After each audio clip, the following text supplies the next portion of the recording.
जय हिंद दोस्तों, हम सरलीकरण के बारे में पढ़ रहे थे। सिंप्लीफिकेशन, इसके 3 पार्ट ऑलरेडी पढ़ चुके हैं। यदि आपने इसको स्टार्टिंग से नहीं पढ़ा है तो पार्ट 1 से पढ़िए, तभी आपको ज़्यादा अच्छे से समझ आएगा। ठीक है, इससे पहले नंबर सिस्टम को भी मैं कंप्लीट पढ़ा चुका हूँ। हम systematic chapter wise complete mathematics पढ़ रहे हैं। ठीक है, आज हम पार्ट 4 के जो क्वेश्चन है उनके लिए सॉल्व करना सीखेंगे, तो ध्यान से वीडियो को जरूर देखना। और देखिए, इससे पहले की जो वीडियो उन सभी की लिंक नीचे डिस्क्रिप्शन में मिल जाएगी, वहाँ से आप चेक कर लेना। यदि वीडियो को लाइक शेयर नहीं करा, जल्दी से वीडियो को लाइक शेयर करके चैनल को सब्सक्राइब कर लीजिएगा। चलिए अब हम स्टार्ट करते हैं। ध्यान देना, प्रश्न को समझना। पहले 561 रुपये को ए, बी और सी में इस प्रकार से हमें बांटना है कि ए को बी से 120 रुपये अधिक और सी से 120 रुपये कम मिले। कैसे? ए को, देखिए ए की बात कर रहा है, ए के लिए बी से तो 120 अधिक मिले, लेकिन सी से तुलना करें तो 120 कम मिले। तो इसमें बी का भाग कितना है हमें बताना है। इसमें बी का पूछा है, ए का पूछते, चाहे सी का, हम किसी का भी निकाल सकते हैं। अब देखिए, ए को बी से 120 अधिक, तो बी को एक्स मान लें, मान के चलते हैं बी को एक्स रुपये मिले हैं। तो ए को कितने मिल रहा है? बी से 120 अधिक, बी एक्स है तो ए को इससे 120 अधिक, यानी कि इसमें 120 प्लस कर दिया।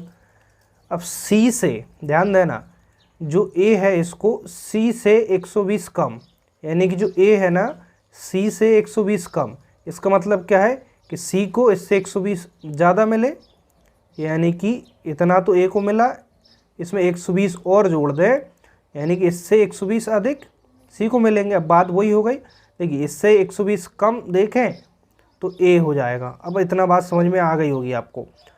अब 561 रुपये ए बी सी तीनों में बांट रहा है, यानी ए को इतना मिला, बी को इतना और सी का इतना, तीनों को प्लस कर रहे हैं, यहीं पे कर दे रहा हूँ। ठीक है, इस टाइप हमें बचाना है। तो कितना मिलना चाहिए? 561। सॉल्व करिए, एक्स एक्स एक्स कितना हो जाएगा? 2x। यहाँ पे 120 3 बार आया है, 12 दूनी 24, 12 तीन 36, कितना होगा? 360 बराबर 561।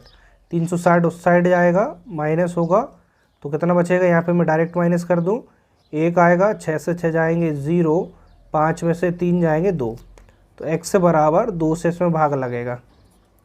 2 से भाग लगाई, 2 एकम 2, फिर कितना होगा? देखिए 2 से भाग लगाएंगे, पहले मैंने माइनस सही किया है कि 561, ठीक है। यहाँ पे 12 24 12 36, ठीक है, उस साइड आएंगे माइनस होंगे। चलिए एक बार हम चेक कर लेते हैं। 360 1 0 2 201, ठीक है। सॉरी, यहाँ पे 3 आएगा, 1 2 3x है ना, 3x, ठीक है, 3 से भाग लगेगा। 5 5 3 6 18, 2 बचेंगे 3 7 21। तो x बराबर कितना मिला हमें? 67। ऊंचा किसका है? b का भाग, तो b का भाग x है, तो कितना होगा? 67 रुपये मिलेंगे। बात समझ आ गई? a का पूछता हो तो यहाँ रखते, c का पूछता हो तो इसमें रख देते। ठीक है, इस तरीके से हमें क्वेश्चनों को सॉल्व करना है। बस प्रश्न आप अच्छे से समझ जाएंगे तो आंसर भी आप आसानी से निकाल पाएंगे। देखिए, जो और विषय हैं MP पटवारी के, वो हम जल्दी ही स्टार्ट करेंगे। जैसे कि आपका कंप्यूटर विषय हो गया, पंचायती राज हो गया, MP GK हो गया। ठीक है, तो आप रेगुलर बने रहिएगा। मैं कोशिश करूंगा कि फैकल्टी जल्द से जल्द हमसे जुड़े और आपके लिए अन्य विषय भी सिस्टमेटिक वे में यहाँ पर पढ़ा पाएँ। चलिए आगे बात करते हैं कि अगला प्रश्न है, 116 को 4 भागों में इस प्रकार से हमें बांटना है। विभक्त किया गया है कि प्रथम भाग में 5 जोड़ने पर, दूसरे भाग में से 4 घटाने पर और तीसरे भाग को 3 से गुणा करने पर, चौथे भाग को 2 से भाग देने पर समान संख्या प्राप्त हो। तो चौथा भाग कितना हमें बताना है। अब देखना, कोई भी भाग पता नहीं है, मान के चलते हैं ABCD है या XYZ, ऐसा कुछ भी मान सकते हैं हम। मान के चलते हैं ABCD 4 भाग हैं, ठीक है, ABCD। अब कह रहा है कि प्रथम भाग में 5 जोड़ने पर, पहले में हमने 5 जोड़ दिया, द्वितीय भाग से 4 घटाने पर 4 घटा दिया, तीसरे भाग को 3 से गुणा करने पर, इसमें 3 से गुणा कर दिए, चौथे भाग को 2 से भाग देने पर कैसा हो जाता है? समान संख्या प्राप्त होती है, यानी कि आपस में ये बराबर प्राप्त होते हैं। तो किसी हम कांस्टेंट संख्या के बराबर मानना पड़ेगा, हमने k के बराबर मान लिया। तो यहाँ से a प्लस 5 बराबर k से तुलना सभी को करेंगे, तो a बराबर कितना निकलेगा? k minus 5। इसको करेंगे k से तुलना, तो b बराबर k प्लस 4। इसको करेंगे तो c बराबर 3 गुणा में है तो k के भाग में चला जाएगा, डी बराबर करेंगे तो कितना हो जाएगा 2k। ठीक है, ए बराबर इतना मिला, बी बराबर इतना, सी बराबर और डी बराबर, और 116 रुपये टोटल है। यानी कि हमें ए बी और सी डी इन चारों को जोड़ें तो टोटल 116 मिलना चाहिए। तो उनको जोड़ दीजिए, k-5 k+4 plus k/3 plus 2k, इतना ही मान है इनका 116। तो 1 2 और यहाँ पे 2k है ना, पहले जो सिंपल है उसको जोड़ लीजिए, इतना हो जाएगा 4k। इसको सॉल्व करेंगे -5 और +4 आपस में घट जाएंगे, -1 आएगा, तो -1 बराबर को उस साइड पहुँचा दें, प्लस हो जाएगा, तो 116 और 1 117। इसको भी सॉल्व कर लिया, यहाँ पे कितना बचा k/3। ठीक है, 4k + k/3 बराबर 117। इसको और सॉल्व करेंगे, 4 × 12 और 1 कितना हो जाएगा, 4 × 12 और 1k, तो 12 और 1 13k/3 रहेगा। 3 से मैं यहाँ पे मल्टीप्लाई कर दे रहा हूँ। ठीक है, या फिर ऐसा ही रहने देते हैं। ठीक है, इस प्रकार से बटे में 3 आएगा, क्रॉस मल्टीप्लाई हो जाएगा। अब यहाँ पे देखना, अब 13 कहाँ आएंगे, नीचे आएंगे, 13 यहाँ पे नीचे आएंगे ना, 13 से कट जाएगा। 13 से कितनी बार में, 13 9 117। तो k बराबर कितना आया, 9 18 9 27, k का मान आ गया 27। पूछा क्या, चौथा भाग कितना है 2k, तो k का मान यहाँ पे रखेंगे, तो d बराबर कितना आएगा, 27 दूनी 54। बात समझ आ गई, तो 54 आपका आंसर होगा। देखिए, मैं आपको सारे लेवल के प्रश्न सॉल्व करा रहा हूँ। हमने स्टार्टिंग में जो पार्ट 1 है, पार्ट 2 है, यहाँ से स्टार्ट करे थे क्वेश्चन, तो बिल्कुल एकदम जीरो लेवल से आपने देखा था, बहुत छोटे छोटे सवाल थे। तो हम धीरे धीरे करके एडवांस लेवल के सारे प्रश्नों को सॉल्व कर रहे हैं। ठीक है, चलिए अब हम आगे बढ़ते हैं। चलिए अगला प्रश्न देखते हैं। देखिए, परीक्षा में प्रश्न काफ़ी बार पूछा गया है, तो अभी समझ आ जाएगा आपके लिए, ध्यान देना बस। 12 प्लेटों और 9 चम्मचों का कुल मूल्य है 339 रुपये। ठीक है, तो हमें बताना है 4 प्लेट और 3 चम्मचों का मूल्य। यहाँ पे संख्या कुछ और भी हो सकती है, बस ध्यान देना। 12 प्लेट और 9 चम्मच, इनका कुल मूल्य कितना, 339। पूछा कितना है, 4 प्लेट और 3 चम्मचों का मूल्य। तो मान के चलते हैं प्लेट x है और चम्मच y है। ठीक है, ध्यान देना, हर चीज़ आपको लिखना नहीं पड़ेगा। प्लेट हमने x मानी है और चम्मच y। तो 12 प्लेट, देखिए यानी कि मैं आपको और क्लियर कर देता हूँ। मैंने माना है कि एक प्लेट की कीमत है x रुपये और एक चम्मच की कीमत है y रुपये। तो 12 प्लेट की कीमत 12 से गुणा कर दिया, 9 चम्मच की कीमत 9 से गुणा कर दिया। तो प्लेट और चम्मच दोनों का कुल टोटल करें, टोटल कितना हो रहा है, 339 रुपये। इतनी बात क्लियर है। अब यहाँ पे देखिएगा पूछा क्या है, यहाँ पे पूछा है 4 प्लेट, यानी कि x, एक प्लेट का कीमत है x, तो 4 का हो जाएगा 4x। एक चम्मच का मूल्य है y, तो 3 चम्मच का हो जाएगा 3y। तो इनका टोटल हमें पूछा है निकालना।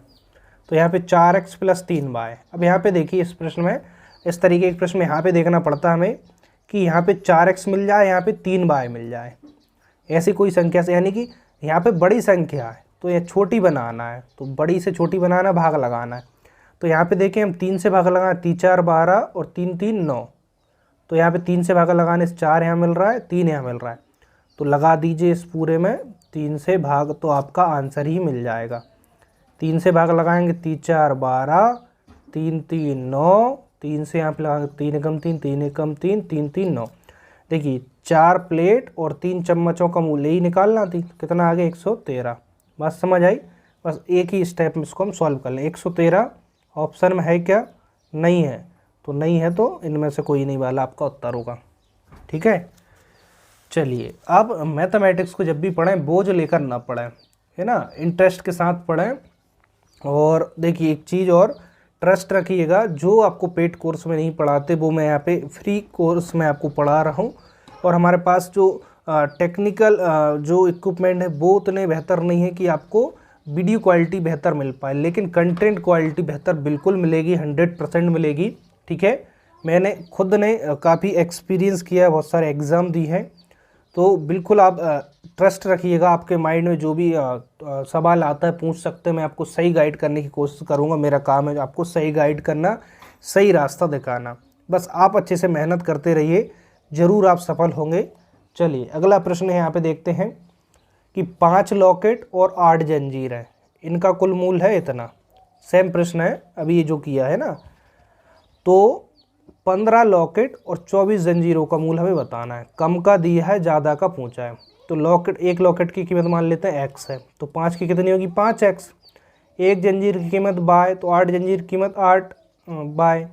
तो इन दोनों का टोटल मूल्य कितना होगा दिया है प्रश्न में, ठीक है, तो इतना होगा। प्रश्न पूछा है 15 लॉकेट। अब हमने माना है कि एक लॉकेट का कितना होगा, हमने माना है एक लॉकेट का x, तो 15 लॉकेट का 15। एक जंजीर का बाय, तो 24 जंजीर का इतना। तो इनका टोटल हमें मूल्य बताना है, टोटल निकालना है, ठीक है, प्लस कर देंगे। अब यहाँ पे देखिए कम से ज़्यादा पे जाना है, ठीक है। इससे पहले वाले प्रश्न में ज़्यादा संख्या यहाँ पे थी और कम यहाँ पे थी, तो हमने भाग लगाया था। अब यहाँ पे कम है और ज़्यादा में ले जाना है, तो कम से ज़्यादा में ले जाना है तो क्या गुणा करना पड़ेगा, यानी कि इस पूरे में गुणा करें, ऐसी कोई संख्या से गुणा करें ऐसा मिल जाए। 3 से करें 3 5 15 और 3 8 24 मिल जाएगा। तो इस पूरे इक्वेशन में 3 से गुणा कर दे, 3 5 15x है, 3 8 कितना हो जाएगा 24y। देखिए मिल गया इतना, यानी कि 3 से इसमें गुणा कर दे इस साइड, तो हमें इनका 15 लॉकेट और 24 जंजीरों का मूल मिल जाएगा। 3 से गुणा करेंगे, 3 5 15 हसलाई 1, 3 8 24 और 1 25 हसलाई 2, 3 7 21 और 2 23 हसलाई 2, 3 5 15 और 2 17 हसलाई 1, 3 चौके 12 और 1 कितना हो जाएगा, मैं यहाँ पे लिख दे रहा हूँ 3 4 12 और 1 13 हसलाई 1, 3 एकम 3 और 1 4, 43 73 55, 43 73 55, 93 है, नहीं है तो ऑप्शन होगा इनमें से कोई नहीं। बात समझ आई, बहुत ही सिंपल प्रश्न है। चलिए अब हम आगे बढ़ते हैं। मैं आपको बेसिक से सॉल्व करना सिखा रहा हूँ, है ना, बिल्कुल जो बेसिक फंडामेंटल होते हैं ना उससे। मैं आपको कोई ट्रिक इस प्रकार से कुछ भी नहीं बता रहा हूँ ताकि आपको समझ में आए। ट्रिक बताऊँगा तो हर प्रश्न को आपको याद करना पड़ेगा, मैं नहीं चाहता आपको याद करना पड़े, बस आप थोड़ा सा समय दीजिएगा अपने आप को, है ना, तो अपने आप आपसे सवाल बनेंगे, ठीक है। मैं बार बार हर वीडियो में इसको रिपीट भी कर रहा हूँ। चलिए अब हम आगे बढ़ते हैं। नेक्स्ट प्रश्न देखिए, अदिति ने 100 पृष्ठ वाली एक टिन कॉमिक पुस्तक है, इसका 4/5 भाग पढ़ लिया है। तो पूछा है कि अभी अदिति ने कितने पृष्ठ ऐसे हैं जो नहीं पढ़े हैं। ध्यान देना 100 पृष्ठ है, इसका कितना 4/5 भाग पढ़ लिया है। तो कितना पढ़ लिया, 5 दूनी 10, यानी कि 20 × 4 कितना हो जाएगा 80, यानी कि 80 पेज पढ़ लिए हैं। तो कितने पेज और बचे, 20 पेज शेष रह गए ना, तो ये नहीं पढ़े, यही पूछा है, तो 20 आपका आंसर होगा, ठीक है। कुछ प्रश्न ऐसे होते हैं जो परीक्षा में हम देखते ही आंसर निकाल पाते हैं। चलिए अगला प्रश्न देखते हैं। एक बाल्टी का 4/9 भाग 1 मिनट में भरे, तो जो शेष भाग बच रहा है भरने में उसे कितना समय लगेगा हमें बताना है। देखिए यहाँ से 4/9 भाग भरने में कितना समय लग रहा है, 1 मिनट का समय लग रहा है। 4/9, देखिए इसमें 9 से भाग लगा, 1 से कम आएगा। अब यानी कि हम एक भाग देखते हैं, ठीक है, पहले एक बनाते हैं। 1 से कम भाग भरने में 1 मिनट लग रहा है, तो अब एक भाग यानी ज़्यादा एक, तो इसमें समय ज़्यादा लगेगा, तो बड़ी संख्या ऊपर और छोटी नीचे, ठीक है। इस प्रकार से 9/4 इतना इसको समय लग जाएगा, इतना मिनट लगेगा। अब इसमें हमें देखिए 4/9 भाग भरने में 1 मिनट लग रहा है, तो शेष भाग, तो शेष कितना होगा, टोटल एक भाग होता है, 4/9 भाग भर गया तो शेष कितना होगा, इसको माइनस कर दी, 9 एकम 9 - 4 कितना 5/9 भाग। तो शेष कितना आया आपके पास, 5/9 को बताना है। तो एक भाग आपके पास है, अब 5/9 बताना है। 1 से कम है, तो 1 से कम यानी कि समय कम होगा, इससे भी कम समय लगेगा, तो यानी कि बड़ी संख्या नीचे रहेगी 5/9। 9 से 9 कैंसिल, कितना आएगा 5/4 मिनट लगेंगे, ठीक है। तो ऑप्शन देखिए 5/4। इस तरीके के प्रश्न में देखिए क्या करते हैं हम, एक भाग बनाते हैं। 4/9 भाग भरने में 1 मिनट, एक भाग, तो एक भाग में और अधिक लगेगा, तो बड़ी संख्या ऊपर और छोटी नीचे। अब चूंकि शेष बताना, शेष 5/9 है, तो 1 से कम है तो और कम समय लगेगा, तो कम समय के लिए भाग देना पड़ेगी, यानी कि बड़ी संख्या नीचे आएगी, यानी कि 5/9 ऐसा कैसा है, क्योंकि 9 बड़ा ऑलरेडी नीचे है, तो काट देंगे, जो आएगा वो आपका उत्तर होगा। ठीक है, और भी हम एक एक नियम वाले सवाल आगे के चैप्टरों में करेंगे तो आपको बहुत अच्छे से क्लियर हो जाएगा। ठीक है, चलिए अब हम आगे बढ़ रहे हैं नेक्स्ट प्रश्न की ओर। यदि वीडियो को लाइक अभी तक नहीं करा है जल्दी से वीडियो को लाइक कर दीजिए। अब चलिए हम नेक्स्ट प्रश्न की ओर बढ़ते हैं। देखिए थोड़ा सा बड़ा क्वेश्चन है और थोड़ा सा डिफिकल्ट लेवल का क्वेश्चन भी है, इसको मैं अच्छे से समझना है। यदि ध्यान से आप समझेंगे तो आप अच्छे से सवाल को हल कर पाएंगे। ठीक है, चलिए हम पढ़ते हैं सवाल को और समझते हैं। राम सिंह ने अपनी संपत्ति में से आधा भाग अपनी पत्नी को और बाकी बची संपत्ति का आधा भाग अपने पुत्र को तथा शेष संपत्ति जितनी रह गई है उसका 1/3 अपनी पुत्री को दिया। यदि पुत्री को 1,25,000 रुपये मिले हो तो उसकी सारी संपत्ति का मूल्य कितना था, ये हमें बताना है। अब देखना, हम मान के चलते हैं राम सिंह के पास कितनी संपत्ति, x है ना, यहाँ पे लिखना नहीं है कि राम सिंह बराबर x रुपये, राम सिंह के पास कितनी x संपत्ति है। ठीक है, चलिए मैं मना कर रहा हूँ लेकिन फिर भी आपके लिए लिख देता हूँ चूँकि समझाना है। ठीक है, राम सिंह के पास x संपत्ति है, इसने अपनी संपत्ति में से आधा भाग पत्नी को दे दिया। ठीक है, पत्नी को कितना, आधा कितना हो जाएगा, इसका आधा कर दें 2 से भाग, इतना पत्नी को। अब बाकी बची संपत्ति, जब आधी पत्नी को दे दी तो शेष कितनी बची उसके पास, शेष आधी और बची होगी, टोटल इतनी है, आधी पत्नी को दे दी, आधी और बची इतनी, तो जो आधी बची है बाकी बची संपत्ति का आधा भाग, यानी कि जो बची संपत्ति है ना शेष, इसका आधा यानी कि कितना 1/2 किसको दे दिए, अपने पुत्र को। किसको, पुत्र को, बची संपत्ति का ध्यान देना। तो x बटे कितना हो जाएगा 4, यानी कि x/4 भाग किसको, पुत्र को दे दिया।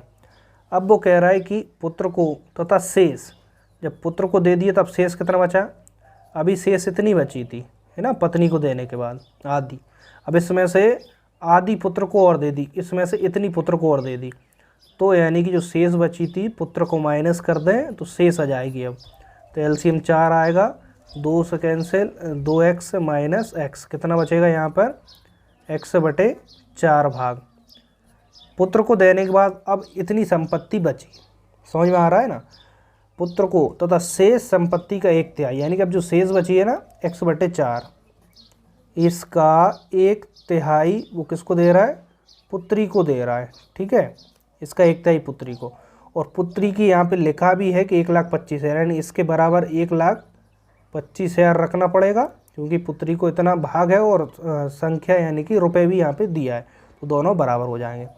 तो x बराबर 4×3 12, नीचे 4×3 12, 12 से यहाँ पे गुणा करना पड़ेगा साइड में, 1 2 3 0 आएंगे पीछे, 12×5 60, असलाई 6, 12×2 24 और 6 30, असलाई 3, 12×1 12 और 3 15, तो पीछे से कॉमा इस प्रकार से। तो कितना हो गया यहाँ पे, पूछा क्या है, उसकी सारी संपत्ति के मूल्य, राम सिंह संपत्ति x मान के चले तो देखिए आ गई, कितनी आ गई, 15 लाख। समझ में आ गया, प्रश्न बड़ा ज़रूर है, समझ के चलते हैं तो आसानी से समझ भी आता है और आसानी से आंसर भी निकाल पाते हैं, तो ये वाला आंसर हो जाएगा। ठीक है, जब राम सिंह की आ गई तब पत्नी की पूछे, पुत्र की पूछे, जिसकी भी पूछे, हम सभी की बता पाएंगे। ठीक है, चलिए अब हम आगे बढ़ते हैं। और दोस्तों आपको देखिए जब लगे कि पटवारी की अन्य क्लास स्टार्टेड करना चाहिए तो आप कमेंट से बता देना, पहले कंप्यूटर पढ़ना चाहेंगे, एमपीजी के, पंचायती राज है ना, तो और सिस्टमेटिक वे में, और टेलीग्राम पे जुड़ जाना, मैं आपको समय समय पर प्रॉपर गाइड करता रहूँगा कि किस तरीके से आपको पढ़ना है ताकि आप सिलेक्शन ले पाएँ। ठीक है, और प्रतिदिन आपको पढ़ाई ज़रूर करना है। चलिए हम नेक्स्ट क्वेश्चन की ओर आगे बढ़ते हैं। अगला सवाल है, ध्यान देना, थोड़ा सा अलग टाइप का प्रश्न है कि एक व्यक्ति को लक्ष्य पर निशाना लगाने के लिए प्रत्येक बार 1 रुपये मिलता है और निशाना चूकने पर 1 रुपये देना पड़ता है। बात समझ आई, निशाना लगा रहा है, सही निशाना लग रहा है तो 1 रुपये मिल रहा है, निशाना चूक रहा है तो 1 उल्टा देना पड़ रहा है, एक तो मिल तो है ही नहीं रहा, 1 उल्टा और देना पड़ रहा है। तो आगे कह रहा है 100 बार निशाना लगाने पर उसे 30 रुपये मिले, तो कितनी बार उसका निशाना चूका हमें बताना है। 100 बार निशाना लगाया और केवल 30 रुपये मिले। 100 बार निशाना लगाने पर 100 रुपये मिलना थी, क्योंकि प्रत्येक बार 1 रुपये मिल रहा है ना, लेकिन उसे केवल 30 रुपये मिले। इसका मतलब ऐसा नहीं उसने 30 निशान लगाए। देखिए 30 निशान लगाए होते तो 70 गलत हुए ना, तो उसके माइनस भी तो हुए होंगे, है ना। प्रत्येक बार 1 रुपये देना पड़ा, तो कितनी बार उसका निशाना चूका हमें बताना। अब ध्यान देना, अब मान के चलते उसका एक बार निशाना चूक जाए, तो 1 रुपये मिल रहा था वो तो मिला ही नहीं, 1 देना और पड़ा, तो उसे कितना नुकसान हुआ, 2 रुपये। 2 रुपये कम मिलते हैं, ठीक है। 2 रुपये का नुकसान हुआ, कम मिलते हैं कब, एक निशाना चूकने पर। बात समझ आ गई। एक तो जो लगा रहा है वो तो मिला ही नहीं, गलत लग गया, एक उल्टा और देना पड़ा। तो हम एक निकालते हैं पहले। 1 रुपये कम मिलेगा, कितने निशाने चूकना चाहिए, यानी 1 से भी कम निशाना, यानी कि आधा निशाना चूकना चाहिए, ठीक है। 1 बनाते हैं ना, इस प्रकार से बना लेते हैं। अब चूंकि उसे कितने कम मिले हैं, 100 बार निशाना लगाया, 100 बार लगाया तो 100 रुपये मिलना थी, केवल 30 मिले, यानी 70 रुपये कम मिले। तो 70 रुपये कम कितने निशाने के मिलेंगे, 1 निशाना चूकने पर 1/2। देखिए 1 रुपये कम मिलता है 1/2 निशाना चूकने पर, तो 70 रुपये कम। 100 मिलना थी, 30 मिले, 70 कम मिले, तो 70 रुपये कम, यानी कि 1 से ज़्यादा है 70, तो निशाना भी 1 से ज़्यादा चूके होंगे, तो 70 से क्या होगा गुणा, तो 2 से इसमें भाग लगाएं, कितना 35, यानी कि उसे कितने निशाने चूके, 35 जो निशाने उसके चूके, ठीक है। तो कितनी बार उसका निशाना चूका, तो आंसर कितना होगा, 35। अब पूछा होता कितने निशाने उसके लगे, तो 100 में से 35 माइनस करके बता देते उतने निशाने उसके लगे। बात समझ में आ गई। देखिए इन प्रश्नों की आप प्रैक्टिस करिएगा तो आपको ज़्यादा क्लियर होंगे, ठीक है। चूँकि हम 0 से एडवांस लेवल के सारे प्रश्न सॉल्व कर रहे हैं, कुछ प्रश्न तो आपको एकदम से समझ आते होंगे, कुछ प्रश्नों में आपको दिक्कत होती होगी, जब तक आप प्रैक्टिस नहीं करेंगे बिल्कुल दिक्कत होगी। चलिए आगे हम बढ़ते हैं। चलिए अभी जो प्रश्न सॉल्व किया उसी टाइप से एक प्रश्न और देखते हैं, जिससे कि आपको और अच्छे से क्लियर हो जाएगा। समझिएगा, एक परीक्षा में किसी परीक्षार्थी को प्रत्येक सही उत्तर देने के लिए 5 अंक मिलते हैं, है ना। सही उत्तर दे रहा है तो उसे 5 अंक मिलते हैं, तथा प्रत्येक गलत उत्तर देने के 2 अंक काट लिए जाते हैं, ठीक है। यानी कि उसने गलत उत्तर दिया तो 5 तो मिले नहीं, 2 और कट गए, टोटल कितने 7 अंक उसे कम मिले। यदि वह 140 प्रश्नों का उत्तर दे और 350 अंक प्राप्त करे तो उसने कितने प्रश्नों का सही उत्तर दिया, ये हमें बताना है। अब ध्यान देना है कि 140 प्रश्नों का उत्तर देना है। एक प्रश्न के 5 नंबर थे, तो 140 प्रश्नों के उसे कितना नंबर मिलना थी, 14 5 70, यानी कि 700 अंक उसे मिलना थी। लेकिन अंक मिले 350, कितने मिले 350, तो कितना अंतर आ गया 5, और यहाँ पे 6 में से 3 जाएगा 3, यानी कितने कम मिले, 350 अंक कम मिले। बात समझ आई, 350 कम मिले। 140 टोटल प्रश्न थे, एक प्रश्न 5 का था, तो टोटल 700 अंक हो रहा है, 350 मिले, तो शेष कितने बचे 350, यानी कितने कम मिले। अब यहाँ पे हम देखते हैं कि एक प्रश्न के 5 मिलते हैं और गलत उत्तर के 2 काट लिए जाते हैं, तो 7 अंक जो हैं कम मिल रहा है। कब, जब एक प्रश्न गलत हो जा रहा है। बात समझ आई। तो एक अंक कम मिलेगा, कितने अंक, कितने सवाल गलत करेगा, यानी कि 1 से भी कम करेगा तो 7 से भाग लगाएंगे, ठीक है। लेकिन उसे 350 अंक कम मिले, कितने प्रश्न गलत करने पे, एक देखिए 1 अंक कम मिल रहा है, 1/7 प्रश्न गलत करने पे 350, यानी कि और ज़्यादा अंक कम मिल रहा है, यानी कि और ज़्यादा सवाल वो गलत कर रहा है, तो 1/7 में 350 से गुणा कर देंगे, 7 से कैंसिल करेंगे, 7 5 35, ठीक है, कितना 50। तो उसने कितने गलत किए, यहाँ पर 50 जो प्रश्न है वो गलत किए, लेकिन प्रश्न पूछा रहा कितने प्रश्नों का सही उत्तर दिया, तो 140 थे, 50 गलत कर दिए, कितने बचे यहाँ पर 90 प्रश्न। तो 90 प्रश्न का उसने कितना क्या दिया, सही उत्तर। गलत पूछते तो गलत 50 करे और सही कितने करे 90, ठीक है। समझ में आ गया, कोई समस्या यहाँ तक। चलिए आज के लिए हम लास्ट प्रश्न देख लेते हैं, फिर इसके बाद एक पार्ट और आएगा इस चैप्टर का, इस चैप्टर को फिर कंप्लीट करेंगे, इसके बाद नेक्स्ट चैप्टर की ओर आगे बढ़ेंगे, ठीक है। अगला प्रश्न है कि एक किसान के पास कुछ मुर्गियां हैं तथा बकरियां हैं। यदि आपके पास भी मुर्गियां बकरियां हों तो कमेंट्स में बताना। एक किसान के पास कुछ मुर्गियां हैं तथा बकरियां हैं। यदि इन सबके कुल 240 सिर हैं और 640 पैर हों तो मुर्गियों की संख्या कितनी है। देखिए ये प्रश्न काफ़ी बार परीक्षा में पूछा गया है, ध्यान देना। इसमें समझने वाली बात क्या है कि देखिए कुछ मुर्गियां हैं तो मान के चलते एक्स मुर्गी है और बाय बकरियां हैं। कुल सिर कितने हैं 240, तो एक मुर्गी का एक सिर तो एक्स मुर्गी का एक्स सिर, बाय बकरी का देखिए सबका एक सिर होता है, एक बकरी का एक सिर तो बाय बकरी का बाय सिर, यानी कि एक्स सिर और प्लस बाय सिर, तो टोटल सिरों की संख्या कितना होगा 240। यहाँ तक बात समझ आई। अब देखिए दूसरी बार यहाँ पे लिखेंगे एक्स बकरी मुर्गियाँ और बाय बकरियाँ।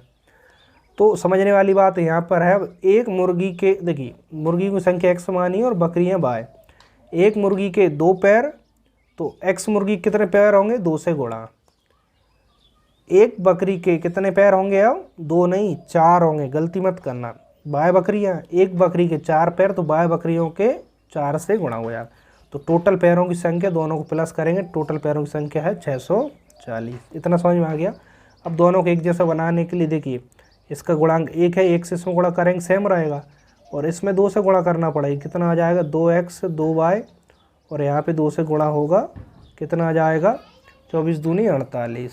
ठीक है, 1 और 2 क्वेश्चन सॉल्व कर दीजिए, घटा दीजिए। ठीक है, तो आपस में कट जाएंगे, 4y से 2y माइनस होंगे 2y, 640 से 480 माइनस होंगे, कितना बचेगा 0, 14 में से 8 जाएंगे कितना बचेगा 6, 5 में से 4 जाएंगे 1, तो y बराबर 2 से भाग लगेगा 2 8 16। तो बाय हमने क्या माना है बकरियाँ, ध्यान रखना नहीं तो गलती कर दें। यहाँ पे क्या पूछा है, मुर्गियों की संख्या पूछा है, तो मुर्गियाँ पूछी है ना मुर्गियाँ, तो कहीं भी रख दीजिए आपका आंसर आ जाएगा बाय। यहाँ पे रख दीजिए, ठीक है यहाँ पे रख दीजिए, तो कितना आएगा 4 8 32, 4 8 32 80 रखेंगे ना, तो 32 320 उस साइड जाएंगे तो 320 इससे माइनस होंगे। ठीक है, तो x बराबर 2 से अब 320 में भाग लगेगा, 2 एकम 2, 2 6 12 0, यानी कि 160। मुर्गियों की संख्या कितनी आएगी 160। बात समझ आई। तो इस तरीके से हम प्रश्नों को सॉल्व करते हैं। चलिए दोस्तों आज वीडियो में यहीं पे कंप्लीट करते हैं, एक पार्ट और आएगा, इसमें आपका चैप्टर कंप्लीट हो जाएगा। और ठीक है, बाकी मैंने आपसे बता ही दिया, बीच बीच में इन्फॉर्मेशन आपको दे देता हूँ। टेलीग्राम पर जरूर जुड़ जाना, आपको नोट संबंधित जानकारी या अन्य जानकारी सारी आपको टेलीग्राम पर मिलती रहेगी। और हमारा इंस्टाग्राम, ट्विटर, फेसबुक तीनों की लिंक नीचे डिस्क्रिप्शन में, उन पर जाकर ज़रूर फॉलो करना। वीडियो पसंद आए तो वीडियो को लाइक करना, ज़्यादा से ज़्यादा शेयर करना। जो विद्यार्थी गाँव में दूर दराज रहते हैं, कोचिंगों में फीस नहीं भर पाते, उन तक वीडियो ज़रूर पहुँचाना। चैनल पर नए चैनल सब्सक्राइब करके बेल आइकन प्रेस कर लेना। मिलते हैं हम नेक्स्ट वीडियो में। आज के लिए इतना ही। जय हिंद, वंदे मातरम।